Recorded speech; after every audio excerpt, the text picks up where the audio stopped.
नहमदुहु व नुसल्ली अला रसूलिल करीम, अम्मा बाद। क़ाल अन्नबी सल्लल्लाहु अलैहि वसल्लम ला यदखुलुल जन्नत मन कान फ़ी क़ल्बिही मिस्क़ालु ज़र्रतिन मिन किब्रिन। क़ाल रजुलुन इन्न रजुल युहिब्बु अन यकूना थौबुहु हसनन व नअलुहु हसनन। क़ाल इन्नल्लाह जमीलुन युहिब्बुल जमाल। अल किब्रु बत्रुल हक़्क़ि व गम्तुन नास। रवाहुल मुस्लिम। दुरूद शरीफ बुलंद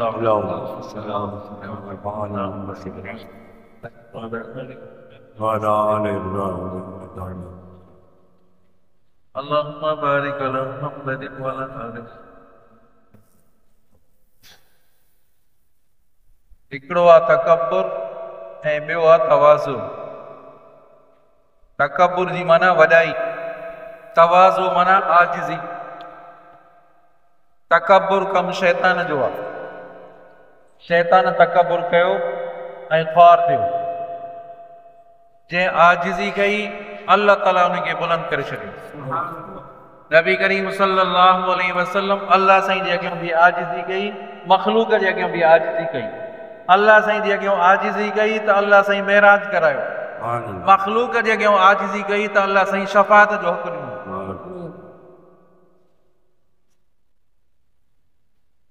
तकब्बुर खे माण्हू को त सम्झे ई नथो न। तकब्बुर छा आहे?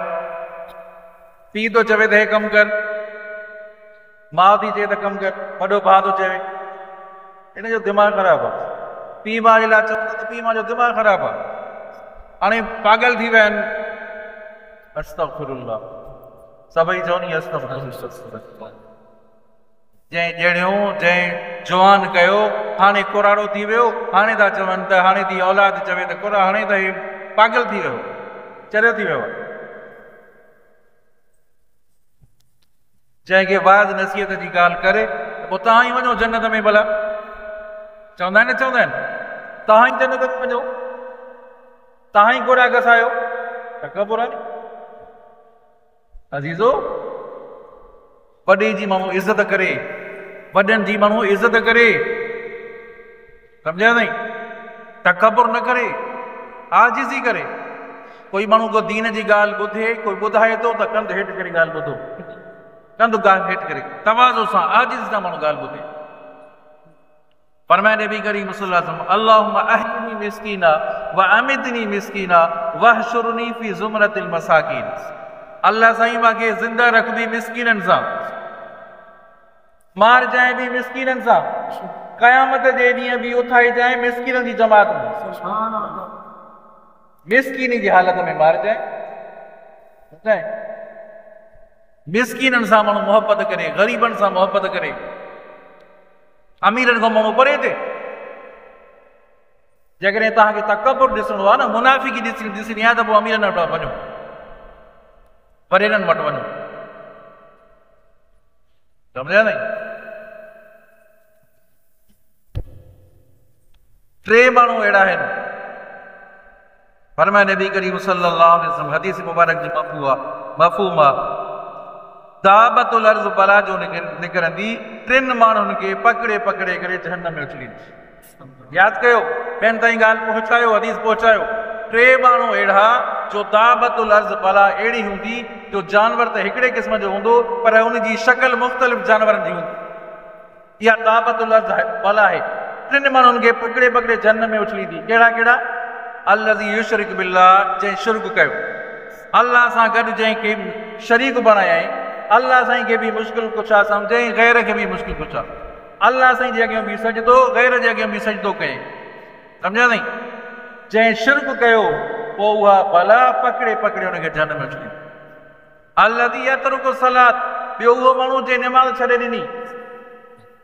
आहे निमाज़ जी परवाह ई न निमाज़ जी। सम्झा नहीं?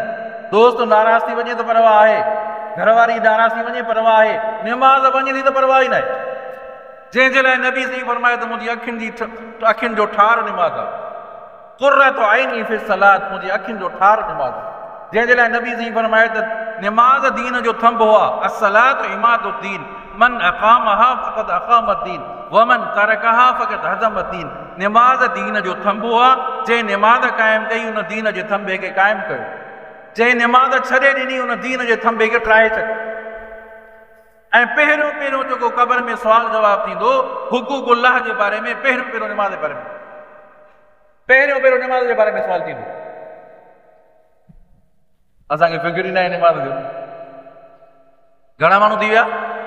चओ हिकिड़ो मुशरिक, ॿियो तारिक सलात, निमाज़ छॾे ॾिनी, जंहिं निमाज़ छॾे ॾिनी। ऐं टियों माण्हू अल्लज़ी यतकब्बरु फिल अर्ज़, जंहिं दुनिया में तकब्बुर कयो। तकब्बुर करण वारो माण्हू मां जहिड़ो आहे ई कोन, मां हेड़ो सम्झा नहीं। कुझु पैसा अची विया, को प्लाट अची विया, काॾो गाॾी कार मिली वई, मां ॿिए खे ग़रीब खे को सम्झंदो ई न त हिन जी बि का इज़त आहे। ग़रीब जी का इज़त ई न आहे। तवाफ़ कंदे कंदे हिकिड़ो सरदार हुयो, सम्झा, उन जी चादर ते ग़रीब जो पेर लॻी वियो। हज़रत उमर साईं जो दौर आहे, चओ रज़ी अल्लाह ताला। हज़रत उमर साईं जे दौर में तवाफ़ कंदे कंदे हिकिड़ो सरदार हुयो, पंहिंजी क़ौम जो सरदार हुयो, उन जी चादर ते ग़रीब जो पेर लॻी वियो। त उन छा कयो, उन सरदार छा कयो, भर कढी उनखे थप हयईं, चंबो हयईं, तूं हेड़ो तेड़ो, मां हेॾी इज़त वारो, मां हेॾो वॾेरो सरमाएदार पैसे वारो, सम्झा अथई, क़ौम जो वॾो, मुंहिंजी बेइज़ती कई आहे। दरख़्वास्त उहा आई हज़रत उमर साईं वटि। उन दरख़्वास्त ॾिनी, हज़रत उमर साईं वटि दरख़्वास्त ॾिनी, साईं न मुंहिंजी बेइज़ती कई आहे, मूंखे टपाईंदे। हज़रत उमर रज़ी अल्लाह ताला फरमायो, उनखे पकड़ियो, उनखे वठो, थप जे मुक़ाबले में तोखे थप लॻंदी। चओ जीअं तूं उनजी बेइज़ती कई आहे, इनखे तूं थप हणी आहे, इन जे मुक़ाबले में तोखे बि थप लॻंदी। ग़रीब आहे त पोइ हुनजी इज़त न आहे, अमीर जी इज़त आहे, वॾेरे जी इज़त आहे, ग़रीब जी का इज़त ई न आहे। वॾेरनि वटि ॾिसो त सही, सरदारनि वटि ॾिसो, ऑफिसरनि वटि ॾिसो त ग़रीब खे त को सम्झनि ई नथा, को इंसान आहे। नबी साईं फरमायो, काबतुल्लाह जे साम्हूं आयो, न साम्हूं आया नबी करीम सल्लल्लाहु अलैहि वसल्लम, ए काबा तुंहिंजी बि इज़त आहे, ए काबतुल्लाह तुंहिंजी बि इज़त आहे, तोखां वधीक हिकिड़े मुस्लमान जी इज़त। तकबर न करे। हिकिड़े सहाबी फरमायो, या रसूल अल्लाह सल्लल्लाहु अलैहि वसल्लम, माण्हू त चवंदो आहे त मुंहिंजा कपिड़ा बि अच्छा हुजनि, मुंहिंजा जूता बि सुठा हुजनि, पोइ इहो बि तकबर आहे? नबी साईं फरमायो त न, इहो इनखे तकबर न चइबो। इन अल्लाह जमीलुन युहिब्बुल जमाल, अल्लाह साईं सुहिणो आहे ऐं सुहिणाई खे पसंदि कंदो आहे। अल्लाहु अकबर। बाक़ी तकबर छा आहे साईं? तकबर नबी साईं फरमायो हे आहे, बतरुल हक़ अल किबर बतरुल हक़ व गमतुन नास, हक़ खे ठुकराइण इहो तकबर आहे।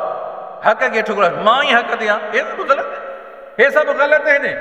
मां ई दीन जो कमु त मां ई थो कयां, हे सभु ग़लति आहिनि। अरे ॻाल्हि सम्झ में अचे थी नथी अचे? छा माना मां ई जेको कमु कयां थो, इहो ई मां दीन जो कमु थो कयां, हे बाक़ी ग़लति आहिनि। असां ई दीन जो कमु था कयूं, बाक़ी हे सभु ग़लति आहिनि। सम्झा अथई? इहो आहे तकबर। तूं बि दीन जो कमु करे थो, हे बि को फलाणो बि दीन जो कमु करे थो, दीन जा शोभा आहिनि, को कहिड़ो कमु थो करे, को कहिड़ो कमु थो करे। बाक़ी ईअं त ईअं चवणो थो मां ई त इबादत जेको दीन जो कमु कयां थो मां ई थो कयां, बाक़ी ॿिया नथा कनि, ॿिया ग़लति था करनि, इहो ग़लति आहे, ईअं माण्हू न चवे। हिकु इहो सम्झा अथई, बातरुल हक़, सम्झा अथई? त हिनखे पाण खे सम्झणु, पाण खे इहो हक़ ते सम्झणु, हक़ खे ठुकराइण ऐं ग़रीबनि खे हक़ीर सम्झणु, इहो तकबर आहे। तकबर छा आहे? बतरुल हक़ व गमतुन नास। छा माना हक़ खे ठुकराइण, हक़ ॻाल्हि खे न मञणु, इहो तकबर आहे। ग़रीबनि खे हक़ीर सम्झणु, इहो तकबर। बसि आई ॻाल्हि सम्झ में? त दुआ आहे अल्लाह तबारक व तआला असां सभिनी खे आजिज़ी ऐं तवाज़ु अता फरमाए। अल्लाह तबारक व तआला असां सभिनी खे तकबर खां बचाए। इहा बि ॻाल्हि, इहा बि हदीस मुबारक आहे। नबी साईं फरमायो त अमीरनि खां अॻु में ग़रीब जन्नत में वेंदा। चओ अमीरनि खां अॻु में ग़रीब जन्नत में वेंदा। ग़रीब त कुझु आहे ई कोन, जेब ख़ाली आहे, घर में कुझु बि न आहे। पोइ अमीरनि खे चयो वेंदो त बीहो, पहिरियों हिसाब त ॾियो, पैसा काॾां अथव, कीअं जमा कयो, किथे ख़र्च कयो, हिसाब ॾियो। उन्हनि खां पुछा कई वेंदी, हिसाब ॾियो ऐं ग़रीब खे डायरेक्ट जन्नत में दाख़िल कयो। दुआ आहे अल्लाह तबारक व तआला असां सभिनी खे अमल जी तौफ़ीक़।